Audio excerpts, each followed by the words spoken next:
వసుదేవసుతం దేవం కంసచాణూరమర్దనం దేవకీ పరమానందం కృష్ణం వందే జగద్గురుం. పద్యప్రభా ఛానల్ వీక్షకులందరికీ నమస్కారం. సుమతి శతకంలో సార్వకాలీన సామాజిక సత్యాలు.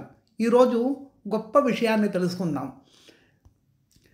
అప్పిచ్చువాడు వైద్యుడు ఎప్పుడు నెడతెగక పారునేరును, ద్విజుడున్ చొప్పడిన యూరనుండుము చొప్పడకున్నట్టి యూరు జొరకుము సుమతి. మనం ఏ ఊరికి వెళ్ళి నివాసం ఉండాలి అంటే, ఏదైనా ఒక ఊరికి వెళ్ళిపోయేటప్పుడు పెర్మనెంట్గా నివాసం ఉందామని అనుకున్నప్పుడు ఆ ఊరిని సెలెక్ట్ చేసుకోవడం అనేటువంటిది మన చేతుల్లో ఉంటుంది. ఎలాంటి ఊరిని సెలెక్ట్ చేసుకుని స్థిర నివాసం ఏర్పరచుకోవాలి, లేకపోతే ఒక ఊరికి మైగ్రేట్ అయిపోయి వెళ్ళిపోదామని చెప్పి ఒక కుటుంబం అనుకుంటుంది. అలాంటప్పుడు ఏ గ్రామానికి వెళ్ళి మనం స్థిరపడాలి అనేటువంటి దానికి ఒక గొప్ప సూక్తిని ఇందులో చెబుతున్నారు.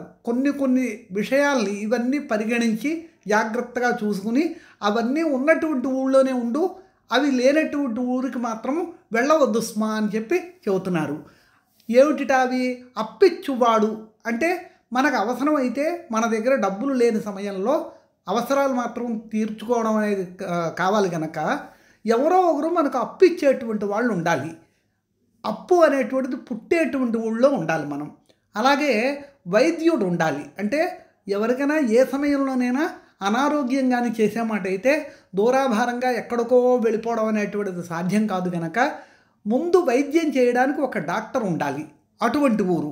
ఇంకా ఎలాంటిది అంటేనట, ఎప్పుడు నెడతెగక పారు నేరును అంటే వర్షాకాలంలోనే నీళ్లు ఉంటాయండి, సమ్మర్ వచ్చేసరికి ఈ చెరువు కానీ లేకపోతే ఈ ఏరు అంటే ఈ నది కానీ ఎండిపోతుంది అనేటువంటి మాట లేకుండా మూడు కాలాలలోని అంటే 365 రోజుల్లోని కూడా నీటికి సమస్య లేకుండా పారుతూ ఉండేటువంటి నీళ్లు ఉండేటువంటి ఊళ్ళో ఉండాలి. ఇంకా ఎలాంటిదంటేనట, ద్విజుడు అంటే బ్రాహ్మణుడు. కథాకార్యాలు చేయించడానికి బ్రాహ్మణుని యొక్క అవసరం ఎప్పుడూ ఉంటుంది.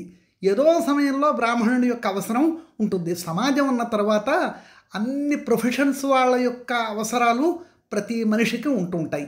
అయితే దేనికైనా ఆల్టర్నేషన్ ఉంటుంటుందేమో, కానీ బ్రాహ్మణుడికి మాత్రం ఆల్టర్నేషన్ అనేటువంటిది కథాకార్యాలు చేయించడానికి దొరకడం కష్టం. అందువల్ల ఒక బ్రాహ్మణ మాత్రం ఉండాలి ఆ ఊళ్ళో. 4 విషయాలు చెప్పారు. ఈ 4 ఉన్నటువంటి ఊళ్ళోనే నువ్వు ఉండు, లేనటువంటి ఊళ్ళో మాత్రము ఉండవద్దు, ఇది చెప్పినటువంటిది. అవి ఏమిటి మరొకసారి చూద్దాం. అప్పిచ్చువాడు వైద్యుడు ఎప్పుడు నెడతెగక పారు నేరును ద్విజుడున్ అంటే ఈ కాలానికి కానీ అన్వయించుకునే మాట అయితే అప్పిచ్చేవాడు ఉండాలి, అంటే ఒక బ్యాంక్ ఉండాలి ఆ ఊళ్ళో. అలాగే వైద్యుడు అంటే ఒక హాస్పిటల్ ఉండాలి. అలాగే ఎప్పుడు నెడతెగక పారు నేరును, ఏరు దేనికోసం అంటే నీటి కోసం. అంటే వాటర్ స్కేర్సిటీ లేకుండా చక్కగా నీరు మనకి 365 రోజులు లభ్యమైనటువంటి ఊళ్ళో ఉండాలి. అలాగే ఆ ఊళ్ళో ఒక బ్రాహ్మణుడు ఉండాలి.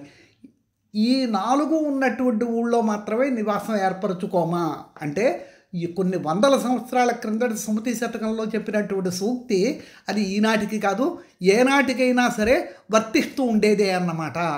ఇది సార్వకాలీనమైనటువంటి సామాజిక సత్యం. రేపు మరొక మంచి పద్యంతో కలుద్దాం. స్వస్తి.